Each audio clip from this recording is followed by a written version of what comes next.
Recapping NFL Draft Day 2 right now on Fantasy Football Today in 5. Adam and Heath here to talk about the winners and the losers, the important draft picks from rounds 2 and 3. Who's the biggest winner after Day 2, or of Day 2, I should say? I would say after Day 2, it would be Jalen Hurts, but you can hear that discussion on the other podcast. I'm going to go with Sky Moore, landing in the spot that so many had him mocked to, the Kansas City Chiefs, pairing up with Patrick Mahomes. I think he'll fit into that offense near seamlessly, gets into a good situation in year one because he has so many other people to draw attention. He can get behind the defense. But also after year one, there's really on the roster currently no competition for him to be the number one wide receiver for Mahomes.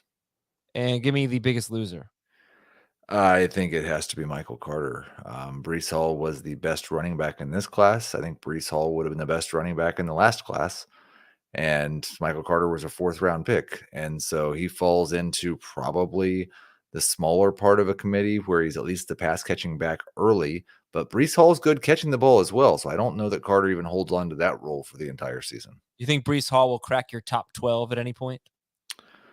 On a weekly basis, yes, towards the end of the season. I don't think he will in redraft. In Dynasty, he's already there. I'm just trying to figure out how high he's going to be. I think he's going to be a top 5 back in terms of Dynasty. Wow. Okay, what do you think about Ken Walker and James Cook going to Seattle and Buffalo, respectively, in the second round?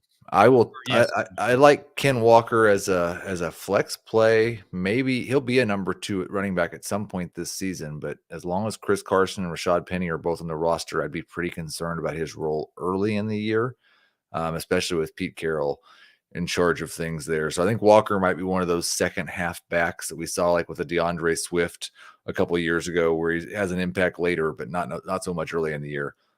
James Cook, I would bet on him leading rookie running backs in receptions. The Bills talked about how they tried to go get J.D. McKissick and had him kind of taken away from him, and they got James Cook to do the things they wanted McKissick to do. I think he really negatively impacts Devin Singletary's upside because I'm not sure Singletary is going to get on the field on third downs very often. All right, if we look at the wide receivers who were selected today, Christian Watson was the first one, 7th wide receiver selected overall in the draft, and the first one in round 2, and he went 34th overall to the Packers, which was really nice to see. We wanted to see the Packers draft a wide receiver. But do you like Sky Moore better in just redraft leagues? Would you take Sky Moore ahead of everyone else drafted today? No, I would take Watson over Moore in a redraft league. I would take Moore over Watson, I think, in a dynasty league. But Watson has the most opportunity. I'm a little skeptical that he can win as a number 1 wide receiver in the NFL as a rookie, and then he can win over Aaron Rodgers' trust. I kind of expect that Watson's going to fill more of the Marquez Valdez-Scantling role, and Allen Lazard's going to be the guy who leads the team in targets. But if Watson goes out and wins that job, then he's got the possibility to be the number 1 wide receiver in this class this year. And who else stood out, I guess, at the wide receiver position in terms of players you might draft this year? And, of course, the guys who went on day 1, yes. But anyone else from day 2? No, yeah, George Pickens. I wrote about him a little bit.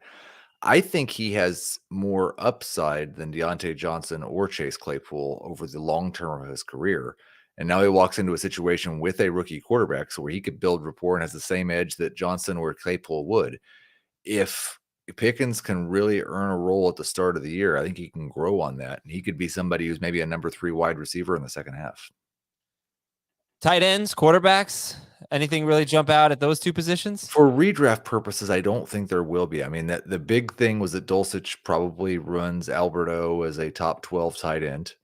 At quarterback, I would not be surprised if we get to see Ritter play some this year, but I don't know that really changes anything for the way I feel about the players in Atlanta. These are more dynasty moves, and even at that, they are guys who are going to be outside the top 20 at their position in dynasty.